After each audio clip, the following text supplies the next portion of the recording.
We are recording. Karen, thank you.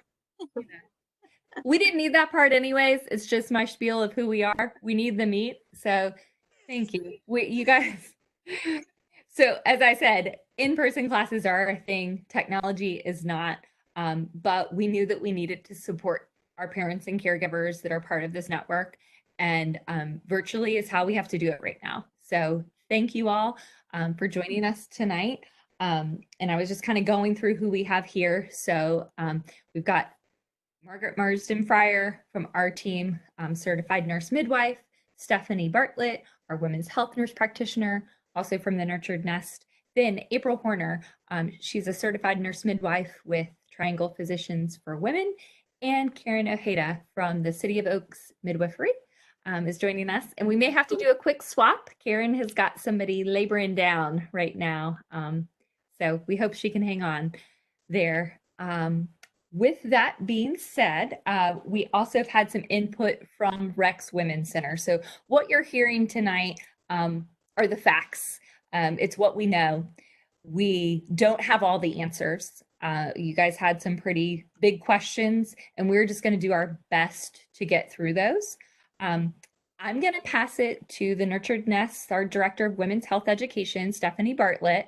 And Steph, do you want to go ahead and just start and tell us a little bit about the CDC guidelines, and then I'm going to take the questions from there? Yeah, that'd be great. So, thank you all for joining us tonight. What I'm going to do is just briefly run through some of the CDC guidelines and recommendations. Those are changing every day as we're learning more about this virus. So I'm going to go through what we know as of right now.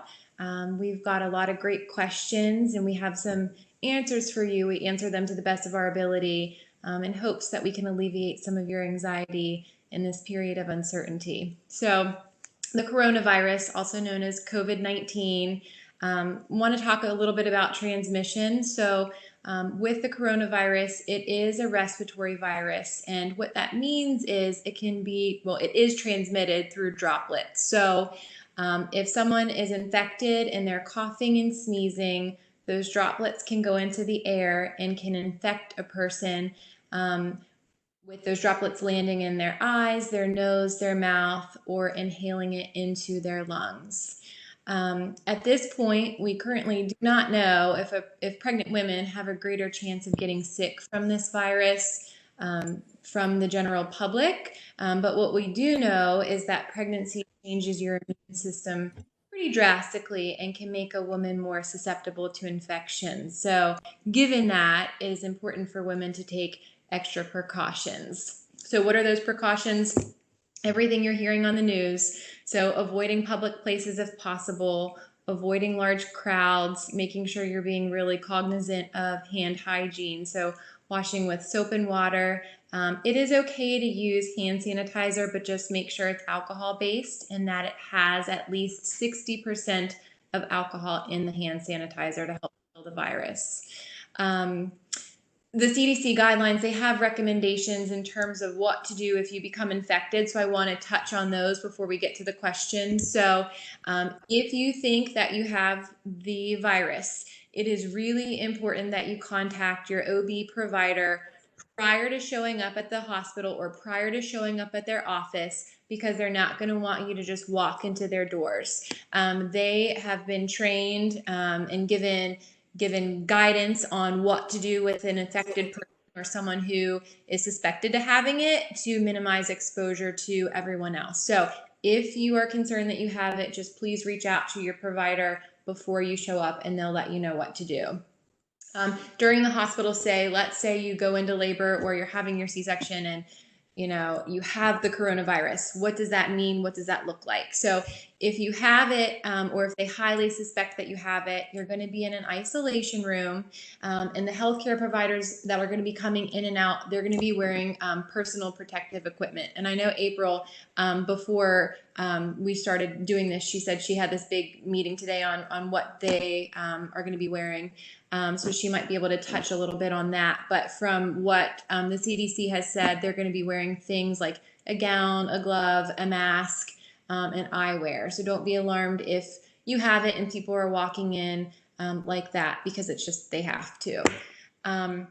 In terms of mother to baby contact, again, remember this is all very new, but transmission after birth of an infected mom to a baby with the respiratory secretions is a concern. So right now, to reduce the risk of transmitting the virus to the newborn, the CDC guidelines right now today, they are recommending that if a mom is COVID-19 positive, and she delivers her baby, that there could be a temporarily separation of baby from mom to protect the baby from the virus. Obviously, that's going to be a case-by-case basis. That's not every single person having their baby, so don't feel like that's the case. And they're going to get the baby back to mom as quickly as possible. But right now, that's just the current guidelines. Healthcare facilities, so hospitals are going to be limiting their visitors, and I know April can probably talk a little bit more on that in terms of Wake Med, and Karen can probably talk more about that in terms of what UNC Rex is doing. But right now they're limiting visitors, I think, to just one. And if you're positive, those visitors are going to be instructed to wear personal protective equipment. In terms of rooming in, so the CDC does have something that if the mom is positive and if rooming in has to occur, meaning if the baby's in the room with a positive mom, implementation should be made to separate the baby as much as possible. So even putting something like a little curtain in between and keeping at least 6 feet distance from mama. The mom should wear a face mask and practice hand hygiene before each feeding or other close contact with the newborn. Again, this is just if you're positive or if they highly suspect it. So not for every mom. With breastfeeding, during temporary separation, so if you're positive and they do have you separate from the baby, you're going to want to pump to get that milk supply going, and that's something that the hospital will help you with. And if a mom would breastfeed, you want to make sure that they're wearing a face mask and practicing good hand hygiene before and after feeding. So there is some good news in all of this. We're learning things new every day. And there have been 2 studies that have been published. I'm sure you guys can read about them online, but we do know that there have been 6 babies born. I looked this morning and it was up to 6. So 6 babies born in China to mamas who actually were positive for coronavirus, but the babies tested completely negative. And there was no evidence of the virus in the amniotic fluid, in the umbilical cord blood, or in the breast milk. So I think that is so reassuring, and the babies are doing just fine. And I wanted to share that with you because that was just a silver light to me when I read that. So those are just kind of the guidelines right now. If you have the virus or you suspect the virus, what it would kind of look like during the hospital stay. We'll dive into more with the questions. So I think Catherine's going to lead off with that. Yes, thank you. And as for breastfeeding, we do have, so Margaret Fryer, she is our IBCLC, and she'll be able to add a little bit more into that. But I am going to get into the questions. We're just going to go down. I welcome to go round robin. So Karen, April, Margaret, and Stephanie, if you guys will give Steph a breath. But are we considered the high risk category? We meaning pregnant women. I can answer that. Okay. So we consider there are certain levels of risk. And because pregnant women do not breathe as deeply, we have physiologic changes related to pregnancy. We don't do the same kind of lung inflation. Because this is a respiratory illness, in that sense, there is an increased risk for pregnant women. Not living in fear that we're extremely high risk. However, as a provider myself, I would encourage pregnant women to follow the same CDC guidelines as anybody else who might be in an increased risk capacity. And again, we've already mentioned this, but your first line is staying away from large groups of people, washing your hands a lot, using antiseptic gel, as it was already described to you. If a person is coughing or sneezing, and knowing in the triangle this is a real high time for allergies, that you want to use tissue or Kleenex when you cough or sneeze, and then dispose of that separately. And then you want to maintain a distance from anyone else that you would suspect would be at a high risk category as well. Okay.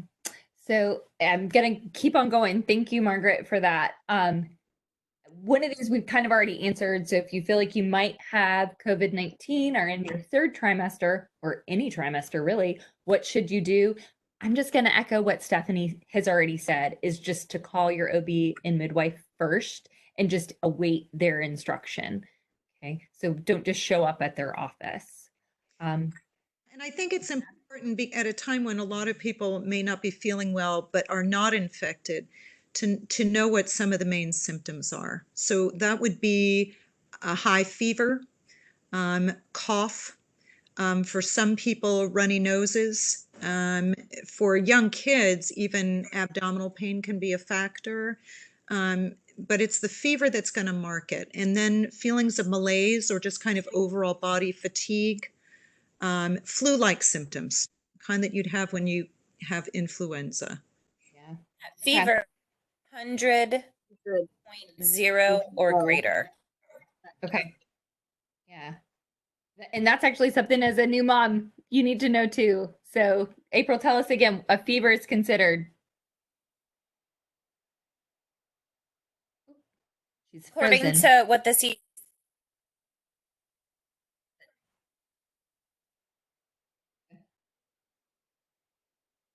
Can you hear me?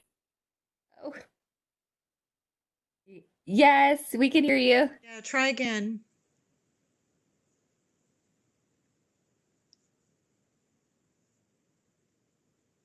Okay. Okay. We'll let her try back in. It looks like, oh, There she is. there you are. I think it's a spotty part of my house Wi-Fi, so I'm just gonna move around. I'm on the floor. Can you hear me now? Yes. Yes, we can hear you. And everybody understands. We're okay. Tell us again really quick what a temperature we should be looking out for. 100.0 or greater. Okay, we're going to keep rolling. So are pregnant women more likely to have access to these tests for COVID-19? Yeah, so she's just worried about contracting the virus prior to delivery. I can answer that. Okay. Karen from City of Oaks. How are you, everyone? So basically, always consult with your obstetrician office or your midwifery office first before any steps before going to the ED or before going anywhere else, and see what they have under their policies or rules before any other interventions you might do. If they feel like you are a good candidate to be tested, depending on what policy they have, they will let you know where to go. Right now, I put in some numbers, and if you can jot them down, or Catherine, if you can type them up. North Carolina COVID-19 hotline is 866-462-3821. The Duke COVID hotline is 919-385-0429.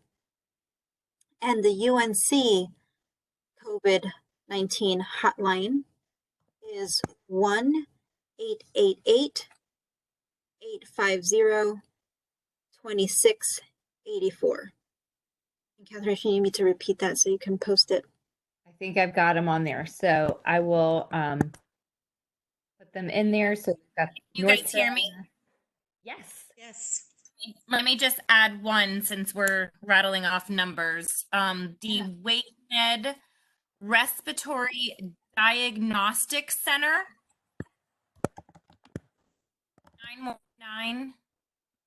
919-350-5200. And this is appointment only. And this is Okay. those that are symptomatic to go for diagnosis. Okay. Symptomatic. Bear with my spelling, guys. Oh, okay. Symptom, I feel like has a P in it someplace, but I'm sending those out there. So they should be in your chat. Okay, let's keep rolling down through here. So we've gotten a lot of questions about what ifs. What if there is an outbreak? When it's our time to give birth, what's going to happen to the L&D section of the hospital? Want to chime in there?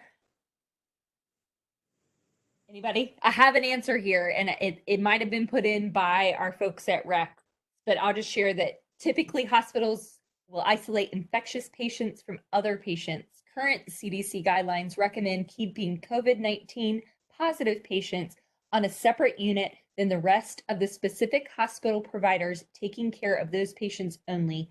Hospitals are equipped for this and have plans in place. So we got several questions asking if you guys should prepare for home birth. That is not in the plan. No. We are in an area, both Rex and Wake Med are prepared and have a plan. I'm going to go to the next. It says, as a pregnant woman, what should I be doing now, if anything, beyond staying home?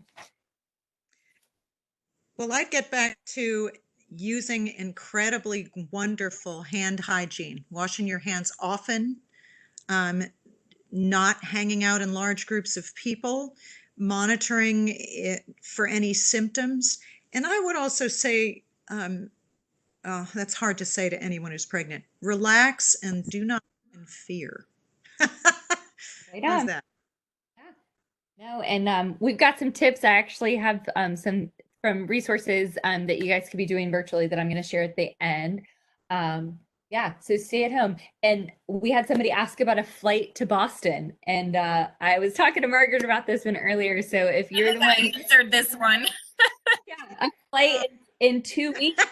So, ladies, what are we telling? No. No, Yeah. Yeah. sorry. no, Oh, No. Yeah. Okay. I'm gonna No. keep rolling. no air travel unless, I mean, I can't even think of an extenuating circumstance where it would be absolutely necessary at this time, especially for a pregnant mama. and Okay. concern is also that we may find that as time goes on, and again, things are changing every day. We're getting better numbers. We're having a better look at how many people are affected and what the course of treatment has been, as well as how people are doing, which overall is beautifully. People are recovering from this. And we're not in the same situation as, say, China is or Italy at this point. But it may come down to the place that travel, even via airlines, is going to be halted. And in that case, a person who travels from home here out of state may find themselves unable to return. And that is not what's happening now, but with the possibility that there could be some stricter guidelines for travel, it'd be wiser to stay here. Okay. Yeah. I just want to chime in too, back to that one question. As a pregnant woman, what should I be doing now beyond, staying home?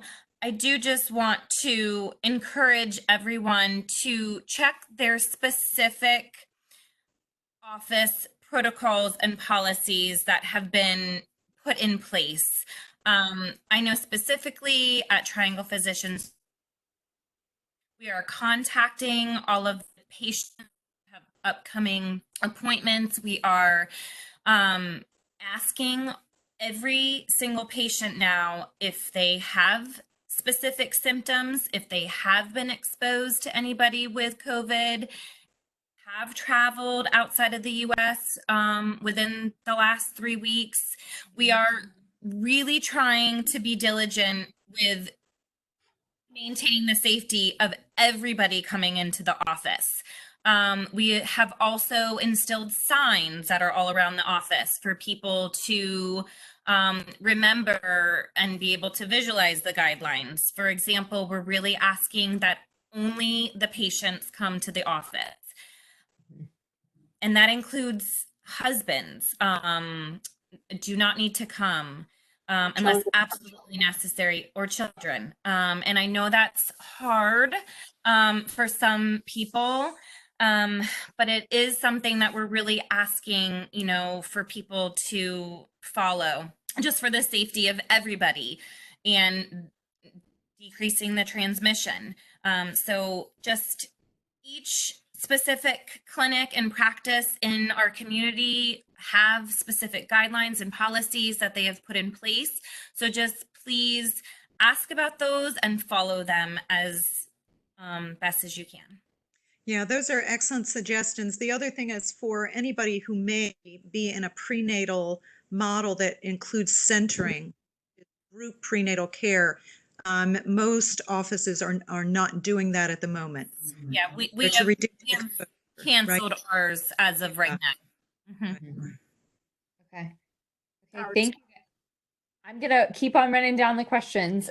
So this question was from a registered nurse. She's an RN in a non-clinical nursing role, and their hospital is preparing to utilize all RNs if they it gets great enough. So what suggestions do you have for this mom that's working in healthcare?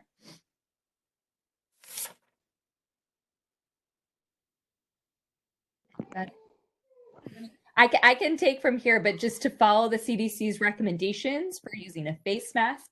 Face masks should be used by people who show symptoms of COVID-19 to help prevent disease, the spread of disease to others. So proper hand washing as well. So kind of sticking with those two. I know there was another response in here, and it was talking about, sorry guys, just hang out real quick because I know that there's one, but it was talking about just asking I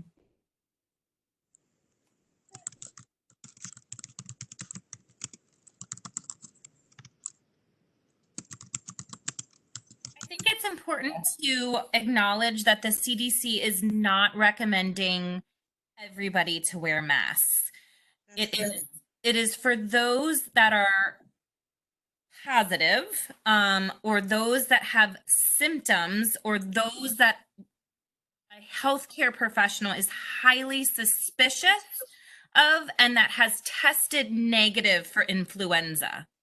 Yeah, and so those are called, you may find if you go to the Center for Disease Control publications, their news, they refer to people that are being tested or in the process of being tested as PUIs. That just means patient under investigation. So you'll see that in the literature. And because we do know that they're producing more of the tests, but we haven't had certainly an oversupply of the COVID-19 testing available. So there are probably going to be more PUI folks initially. So the big issue with masks is for somebody who's absolutely been tested positive, particularly for a breastfeeding mom who wants to continue to nurse her baby, that should be required to wear a mask. And we've already mentioned a little bit about more hand washing for those who want to nurse their babies. In other cases, and perhaps we should talk about that too, some of the other postpartum issues regarding COVID-19 in the hospital. Anyone want to talk about that? do you mind if I continue and try to hammer out the questions and then can we come back to that? Okay, so we're gonna move on. So those were kind of general COVID-19 questions. The next two questions pertain to second trimester folks. So I'm 15 weeks, 3 days currently and worried about the virus. Are there any special precautions that I should take to protect myself and my little girl? Do we know if the virus will negatively impact those of us in our second trimester?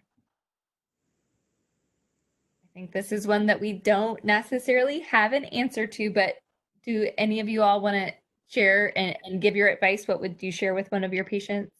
Yeah, so basically, again, just general guidelines, avoiding the large groups, staying at home if you can, wash your hands, soap and water, hand sanitizer, all those things, and really just keep your immune system up as best as you can. So how to do that? Make sure you're getting rest, eating well-balanced meals, staying hydrated, taking your prenatal vitamins. We still do not know at this point how the virus will impact pregnancy, just because it hasn't been around long enough. But like I mentioned before, at this point, what we've seen from the mamas who were in China who had their babies already, the babies tested negative. So the concern, though, with pregnancy, as Margaret had mentioned before, is basically your lung function, your lung capacity. So we know that with respiratory viruses, if you would get something like influenza in pregnancy, influenza is not so much the concern as it would be to develop something like pneumonia. COVID is still too new to really see the effects of that, but since it's a respiratory virus, one would lead us to believe that that could be the case too. So I'm just trying to minimize exposure and go from there. And that actually bleeds into another question that I had from a third trimester mama about immune boosters. And I know Margaret and I were talking about this question earlier. She said that she was hearing everything from vitamin C to zinc to elderberry, and then read that elderberry wasn't good for pregnancy. And she just wants a factual response to, I mean, I'm going to let Margaret, because I loved your response earlier when we were chatting. Well, I don't know. I'm not thinking, I don't think that I'm the expert in this area, but here's the story. When it comes to boosting your immunity, usually immunity boosting takes time. The better thing is prevention, and that is everything that we've already covered. Somebody wrote, I think Tiffany's typed in here, is it safe for women to take high vitamin C? You can certainly increase vitamin, but recognize with certain vitamins, vitamin C is one of them, it's a based vitamin, and your body really can hold maybe 500 grams of C at a time. So if you're taking 1,000 milligrams, probably urinating off about 500. Most folks don't know that. If you're taking your prenatal vitamin, if you are getting adequate rest, if you are trying to prevent the possibility of exposure by keeping yourself pretty much at home and out of large crowds, that's the way to look at this. The challenge here is that the data that we're looking at is coming in every day, and it's new. And thus far, the results of people who have been infected, including pregnant women, the outcomes have all been great. So we do have a group in China that was looked at of pregnant women with this virus, and they all did well, and their babies all did well. But does anyone else want to chime in about immune boosting? Just want to touch on the elderberry because it's a question that I get all the time. And my response usually to my patients is, although elderberry probably is not going to do detrimental harm, I cannot, without a doubt of uncertainty, recommend it because it is not FDA approved. And there is no specific clinical research out there that supports the safety and efficacy, like when taken in pregnancy. Good to hear, because man, they're pushing it hard on the internet. Oh, everywhere. People are selling it everywhere. Okay, so next question from this is our last second trimester question. I'm 22 weeks, but curious how the virus will affect my regular OB care. This is pretty specific to their thing. And I just want to give a tip that I've seen today, because from the Nurtured Nest, we follow most of the OB and midwife groups in our area, and most of them have posted it on their social media. So if you're having trouble getting through, just recognize that the nurse line is inundated right now, and that they are trying to go about it by putting it on their website or on their social media. So if you're not following your group on Facebook or Instagram, go look for them, because I bet they have a handle. I'm going to keep moving down. So next question, are there any changes in protocol for those of us who expect to deliver in the next few weeks? Is there a possibility that procedures will be rescheduled earlier or later to try and reduce hospital overload? So this is a specific, I I think this person is asking for Rex, but I would take a Rex and a WakeMed response. So any changes in protocol for those expected to deliver in the next few weeks? So I can speak for WakeMed, and this is after listening to that seminar earlier today. One of the things that they are instilling is that no non-essential personnel will be allowed in the hospital. So that is students, people that are shadowing other people, just limiting the amount of bodies that are not essential personnel coming into the hospital. So I just wanted to throw that one out there. No, that's good. And we've already gone over the one person, but if you were still logging in, that was early. And I'll reiterate what April shared about WakeMed is that your doula is allowed in addition to your one support person. Karen, can you tell us over at Rex, is that the same? So doula is not considered your one support. Do you get a doula and a support person at Rex right now? Sorry, honey bun. I was giving a report with Sandra. Cassandra, she stepped in not too long ago. So yes, that's correct. Okay. So our mamas are allowed 2 people. So a doula and whoever she decides to be the support person. Right now, they're encouraging not having anyone in the waiting room. So just her 2 people there with her. If she doesn't have a doula, then we're still comfortable in her still having 2 people, whether it's her mom and her partner or whoever she decides, but those 2 people, and for them to be prepared to stay with her the whole time and not to be leaving the premises and coming back and leaving, coming back. Karen, I've got a question about that because my understanding was one support person and a doula, but it has to be a certified doula. So it cannot be your cousin Jane who is saying she's going to be your doula. It's got to be a hired doula. Is that correct? So now, because there's essentially 2 bodies there, a doula and the support person, they're acknowledging that, it is a second body, it is a second person. So they are allowing mamas to have 2 people, whether she has a doula or not. Up under the pediatric. Right. That's just at Rex, isn't it? April, what's happening at Wake? At Wake, it is all patients, one healthy visitor, meaning a person that is asymptomatic, but Over the in age of addition- 12. I'm sorry? Over the age of 12, correct? Yes, over the age of 12. But say that person is their partner, their husband.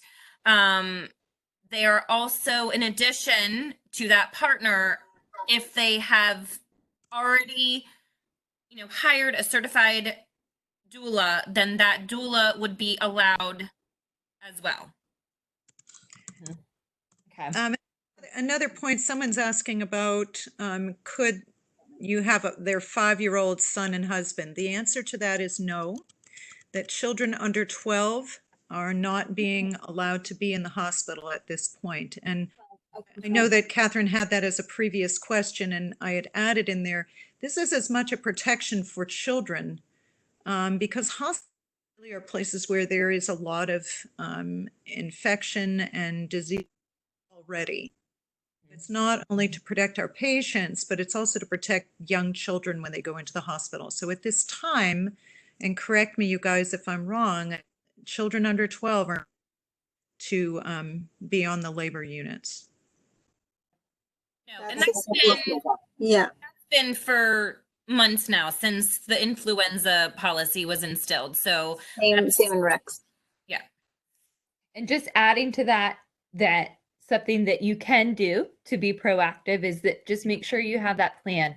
If you don't have family, if you, who are your social supports? Are they neighbors? But putting that in place because you can plan on being there for, 36 plus hours at the hospital away from your family. Okay, guys, I'm going to keep on rolling. We're 9:05 right now. We have planned 10 more minutes going on here. So let me see. Our birthing classes, I'm going to go through the few that Nicole, that were specific to Rex. Our birthing class is still available to attend. At Rex, they're switching everything to virtual, virtual tour, virtual classroom. You can still sign up for the classes, and they'll be communicating when they switch back to that regular classroom style. So it's their first time too, just like us tonight. So there's bound to be hiccups with that, but they are offering those classes.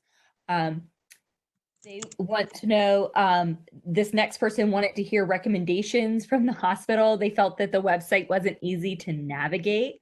So the website, they actually have a direct link, and I will put this in the chat here in a minute.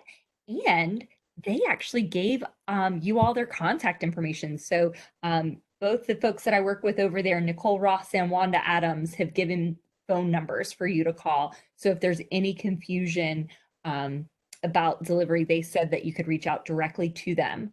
Do you know anything, April, about the education pieces at WakeMed? Are they going virtual?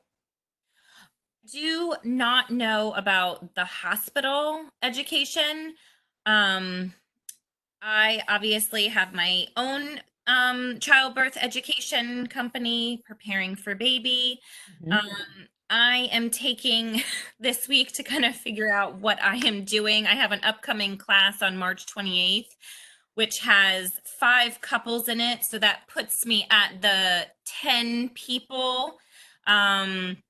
And then myself being 11. So I have been kind of going back and forth with a couple different people, just, in terms of like the guidelines and things that people are trying to instill. If I can get my class down to, I'm probably going to still run with it, maintaining that social distance though. So maintaining that 6 feet in between all the couples in my class. And then obviously hand washing and bottles of sanitizer around the room.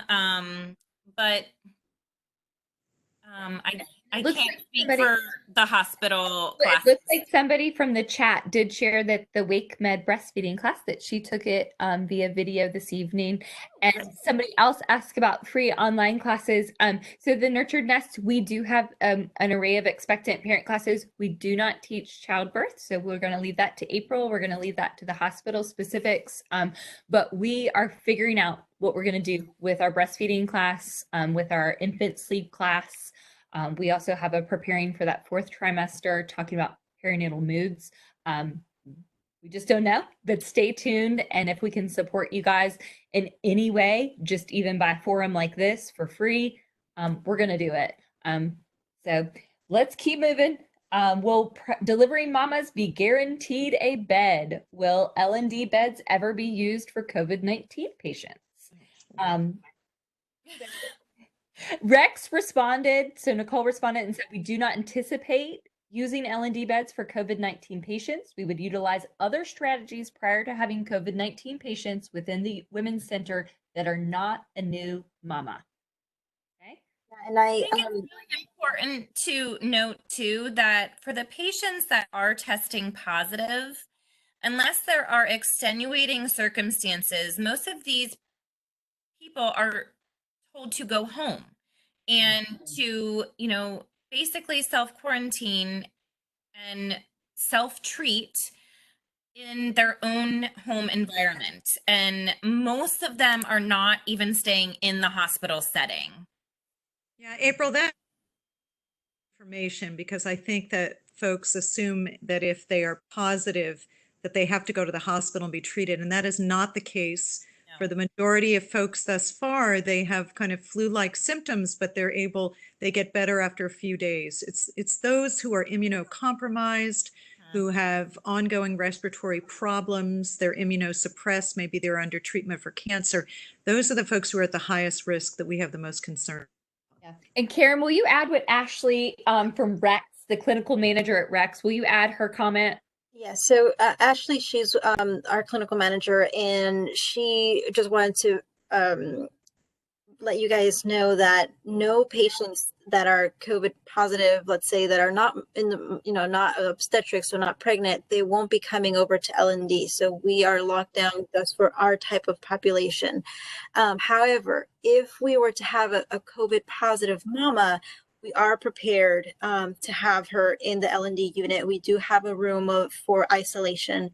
So it's ready to rumble if we were to have a positive mama.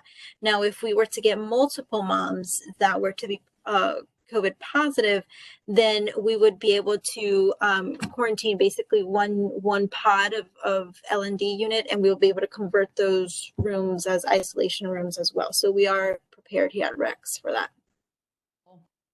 Okay. Thank you for adding that. And will mothers be able to leave earlier after delivery with no complications? Okay. Well, tap on. Oh, Karen, if you need to leave us, we'll let you go. Perfect. Okay. Karen, can you tell us at Rex, leaving early? What Yes. So as long as our mama's doing our fine, basic things, vital signs are okay, her bleeding's not heavy, and our baby's transitioning well, then by 24 hours we let them go, like they're fine to leave at that point. For us, we would feel comfortable letting them be discharged sooner than that, but honestly, it's the pediatric side of things that sort of waits for all the testing, the standard testing to be done before they feel comfortable in baby being discharged. But yeah, by 24 hours, we feel comfortable in letting them go. April, do you echo that from a Wake Med standpoint? Completely. Okay, perfect. I'm going to keep going. So, let's see. People had questions about lactation and the photographer. And so I'm going to share about the photographer since that was from Nicole. And unfortunately, at Rex, Bella Baby has been restricted from the hospital. So no other photographers will be allowed at the hospital. So if that was your plan to do those newborn photos in room, you may want to rethink that. Do you guys have a baby? No, Cassandra, she's getting very, very close. Cassandra just wanted to make a little side note that we tend to take pictures of our own moms and our babes. So we're our own photographers too. We do it all. Yeah. So one silver lining, I know Steph was saying silver linings. I just feel like not only do you all take extra special care as midwives and nurse practitioners, but I just feel like there's going to be some extra love going on during this. Whatever our other midwives. So we've got this amazing team going on tonight. So Bella Baby's canceled. Tell us about lactation at Rex during this time. Is there any change with the lactation consultants at Rex? No, because they're hospital employees, so they're essential. Okay, right on. And April, do you want to answer? Do you echo that at Wake Med that they're still around? Same. Okay, same. Okay. Last few questions. We're at 9:14. These are just mainly about visitor situations. So I, as a mother, just had a baby. Will I be able to go to the parking lot and visit with my toddler? Rex, I'm going to respond to this one because Nicole Ross had a response, but she said you would be able to see your child, your toddler. However, due to your safety and the safety of other patients, we follow the CDC guidelines as they are coming out. And we're trying to encourage our patients not to leave the unit or the hospital. So yes and no, really, on that one.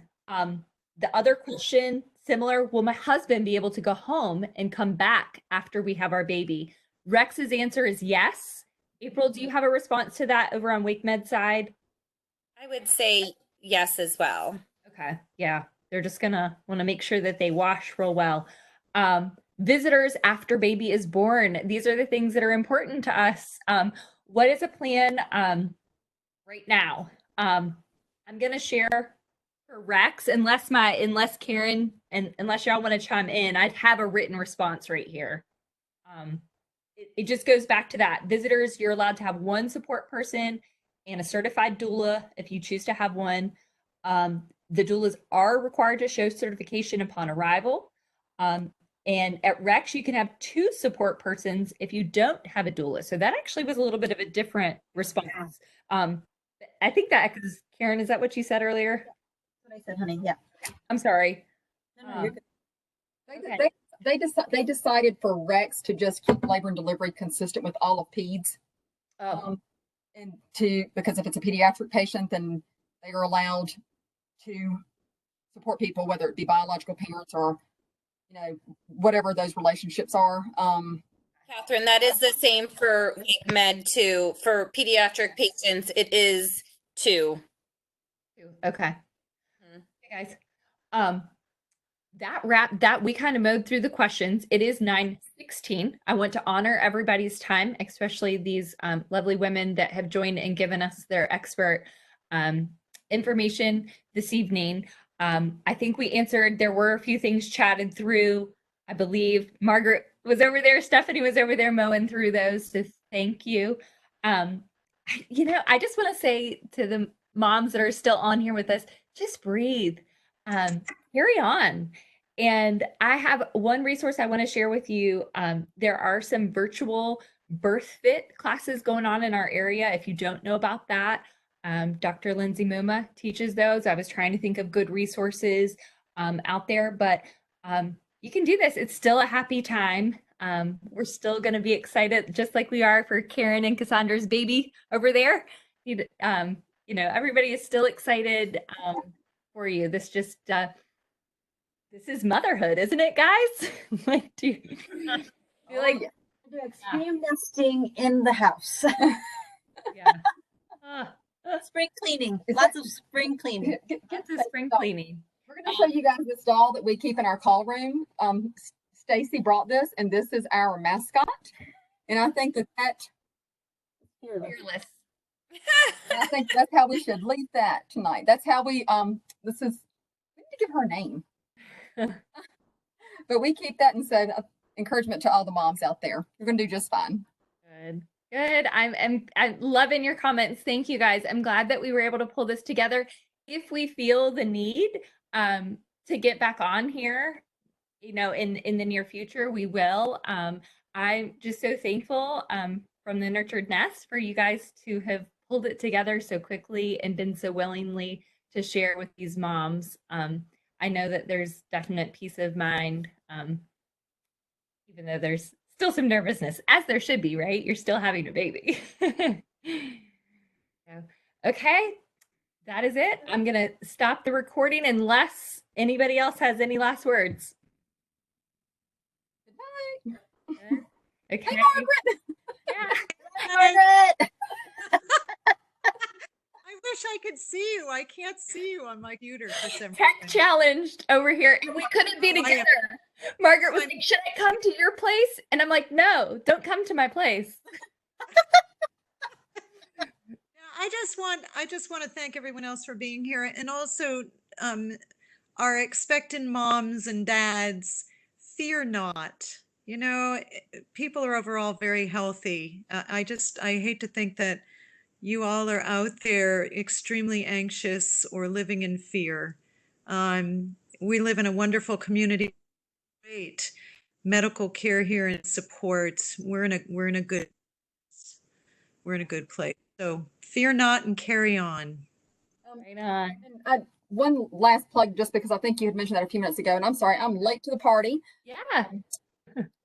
If there happens to be any of our patients out there watching this tonight, if they have not followed us on Instagram and Facebook, please do so. We update that regularly, and just trying to make sure that people, that's honestly like the quickest way to get information a lot of the times if it's really, really urgent information. Yes, because this is Cassandra Elder, another one of the midwives at City of Oaks. I didn't know if you were introduced or not. No, she came I in late. apologize. She came in super late. Karen was covering for me. My daughter was just returned from Argentina as they were locking the borders down. So she's here. She's back home. So everybody's home. my Everybody's goodness. safe. So it's been a little stressful, a little bit. So, see, I would do the newborn phase any day over what I've gone through the last 72 hours. Let me have a baby. Just let me have a baby. Funny. Well, Anyway, I'm glad bye, guys. she's home safe, and thank you guys. And Cassandra, I did give a plug, and it's partly because you all do such a great job with your social media and sharing. But I think Good, that thank you. all of the practices are turning to that because they're finding that that is the it's just the easiest way to communicate. And I know the lines are bogged down. I've just, I keep a pulse on a lot of the moms groups, and people aren't, but rightfully so. They're, how can you respond to that many calls in one day? So, thank you guys. I may be tapping you again. In the near future, we may have to do this again since we had such a response. And majority of people did join us tonight. So thank you. Good Go night, deliver guys. that baby. Go help that mama out. Get out here. Bye. Bye. Bye. Thanks, Steph. Bye. Later. Have a good night. Bye. Good night, John. I remember that.